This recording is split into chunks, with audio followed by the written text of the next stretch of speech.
Itel A50 একটি phone এক technician ভাই আমার কাছে নিয়ে আসে। সেটটি চালু হচ্ছিল না, চার্জও হচ্ছিল না। তো সর্বপ্রথম আমি চার্জারের সাথে কানেক্ট করে দেখলাম যে আমার চার্জারটি বন্ধ হয়ে যায়, কোনোভাবে অ্যাম্পিয়ার নিচ্ছিল না। তো আমি বুঝতে পারলাম যে আমার বিবেস লাইন শর্ট। তো আমি সেটটি খুলে দেখি যে OBPIC পুড়ে গেছে, এখানে শর্ট হয়ে আছে। তো শর্টের ফলে আমি এখানে রজন থেরাপি দিলাম। রজন থেরাপি দিয়ে আমি এখানে ভোল্টেজ দিয়ে দেখব যে আমার কোথায় শর্ট। তো আমি যখনই ভোল্টেজ দিয়ে ইনজেক্ট করলাম তখনই আমার চার্জিং এসিটা মেল্ট হয়ে গেল। তো চার্জিং এসিটাকে আমি সর্বপ্রথম ক্লিন করে দেখব যে আমার চার্জিং এসিটির নাম্বারটা কত। তো আমি ভালো করে নাম্বারটাকে কম্পিউটারের মাধ্যমে আমি স্ক্রিনশট দিয়ে রাখলাম যে আইসিটা কত নাম্বারের। তারপর আমি এই আইসিটাকে উঠানোর চেষ্টা করলাম। তো উঠানোর সময় আমার অনেকটাই সময় লাগে, অনেকটাই হিট দিতে হয়েছে, কেন জানি না। তো আইসিটা উঠতেছিল না কোনোভাবে। সাধারণত আমি 340 টেম্পারেচারে আমি যে কোনো CPU MMC আমি বড় সব আইসি উঠাইতে পারি।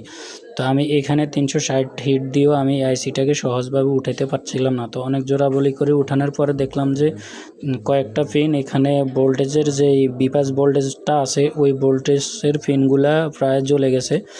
তো এটাকে আমি ভালো করে ক্লিন করলাম, ওয়াশ করে আমি এখানে আয়রন দিয়ে আমি এই বলগুলারে সমান করার চেষ্টা করলাম।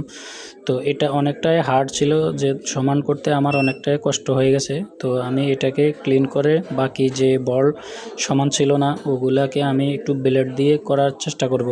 তো এই যে কয়েকটা পিন একসাথে দেখছেন, এটা সমস্যা না, একই লাইনের। তো আমি এটাকে ব্লেড দিয়ে বলগুলারে সমান করলাম। তারপর আমি আমার যে পুরনো একটা A50 ফোন ছিল স্কেয়ার্স বোর্ড, তো আমি ওই বোর্ড থেকে এই আইসিটা উঠাই নেব। তো এই আইসিটা আমি রিভলভ করলাম, এটা স্কিপ করে দেব। তো রিভলভ করে আমি আইসিটাকে লাগাই পড়লাম, এই যে পুরানো আইসিটা। তো এটা হচ্ছে নতুন আইসি যেটা আমি লাগালাম, আর এটা এই যে পুরানো আইসিটা আমার কাছে আছে। তো পুরানো আইসিটা আমি এভাবে রাখার পরে আমি ফোনটাকে ভালো করে ক্লিন করলাম। ক্লিন করে এখানে ওবিপি আছে যেখানে 5। তো আমি ওবিপিটাকে ভালো করে জাম্পার করে নেব। জাম্পার করার পরে দেখব যে আমার কাজটা সম্পূর্ণ হয়েছে কিনা।